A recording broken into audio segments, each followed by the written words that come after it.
भारत भूटान सीमा में स्थित बदलापड़ा चाय बागान अंचल में एक बार फिर से जंगली हाथी के आक्रमण से एक 31 साल कर युवक कर करुणामय मृत्यु होवेला और ये घटना समस्त अंचल में शोक कर माहौल ले आनेला। मृत होवल छोड़ा भेरगांव डीमाकुची अंचल कर बदलापड़ा प्राम लाइन कर निवासी सीताराम धानवार बोल के जाने के लिए मिलत है। परिवार मन कर जानकारी मोते सीताराम धानवार बदलापड़ा टेंकी बस्ती अंचल से अपन घर आवे के समय हाथी कर आक्रमण से वही घटना स्थल में उकर मृत्यु हो जाएला।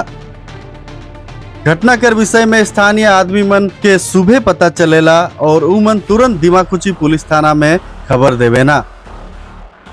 खबर मिलल पीछे पुलिस केर एक दल घटना स्थल में उपस्थित होवेला और मृतदेह के पोस्टमार्टम परीक्षा लगिन उदालगुड़ी आसामारी हॉस्पिटल में भेजेना। उल्लेखयोग्य जे भारत भूटान सीमा अंचल में जंगली हाथी और आदमी के ऐसन घटना घटते रहेला, कारण से बहुत जन कर जान और संपत्ति नष्ट होवेला। इस समस्या के स्थायी समाधान कर लगिन स्थानीय राइज बहुदल संगठन मन बहुत दिन से सरकार पासे दाबी जनाते हैं। इस शोक भरा घटना के बाद स्थानीय राइज मृत सीताराम धानवार के दुखिया परिवार के उपयुक्त क्षतिपूरण और आर्थिक सहाय आग बढ़ाई के साथ भविष्य में ऐसा घटना दोबारा नहीं घटे के लिए सरकार कोनो व्यवस्था लेवे कर आह्वान जनालाय।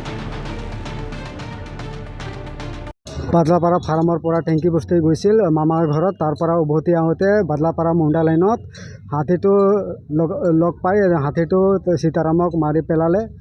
আৰু চৰকাৰে এতিয়া আমাৰ ফালে সদায় দিনে দিনে হাতী মাৰিয়ে আছে, কিন্তু তেতিয়াও মানে চৰকাৰে ভালকৈ ব্যৱস্থা লোৱা নাই। আৰু আমাৰ ফাৰ্ম চকৰ পৰা বদলাপাৰালৈকে যাওঁতে ইফালে দুইফালে জংঘল, তাৰ মাজতে মানে লাইট চাইট একো ব্যৱস্থা নাই, তাতো অলপ ভয় থাকে। এইবিলাকো চৰকাৰে ব্যৱস্থা লোৱা নাই, সেইটো কাৰণে হাতী সদায় মাৰিয়ে থাকে। সেইটো কাৰণে যোনটো মানুহ এতিয়া সীতাৰাম ডেথ হৈ গ'ল তাৰ কাৰণে এটা ভাল ব্যৱস্থা ল'ব লাগিব। এইখিনি কম। ফৰেষ্ট ডিপাৰ্টমেণ্টটো সদায় আহে, কিন্তু মানে সন্ধিয়া আহে খেদিবৰ কাৰণে, কিন্তু মানে খেদিবও নোৱাৰে আৰু জংঘল মাজৰ পৰা খেদিলেও নাযায়। সেইটো কাৰণে চৰকাৰে এইবিলাক ভালকৈ ব্যৱস্থা ল'লে ভাল আছিল। বদলাপাৰা ফাৰ্মৰ বাগানত মাজত সদায় হাতী থাকে, সেইটো কাৰণে হাতী বেছি উৎপাত আৰু দিনে দিনে হাতী মাৰিয়ে আছে। সেইটো কাৰণে চৰকাৰে ভালকৈ ব্যৱস্থা ল'ব লাগিব। কালি ঠিক 4টাৰ পিছত এই সীতাৰাম ধানৱাৰে টেংকি বস্তি গৈছিল, তাৰ পৰা উভতি আহোঁতে হাতীটো তাক মাৰি পেলালা। সেইটো কাৰণে চৰকাৰে তাৰ কাৰণে ভাল এটা ব্যৱস্থা ল'ব লাগিব। এইখিনি কম। আমাৰ গাঁৱত এটা দুৰ্ঘটনা হৈছে।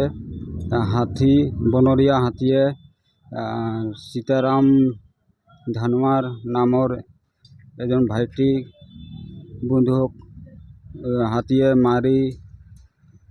মাৰি নষ্ট কৰিছে। আমাৰ যেটো নেকি আমাৰ এৰিয়াত বছৰত নহলেও 4টা বা 5টা এনেকুৱা ঘটনা হৈ আছে।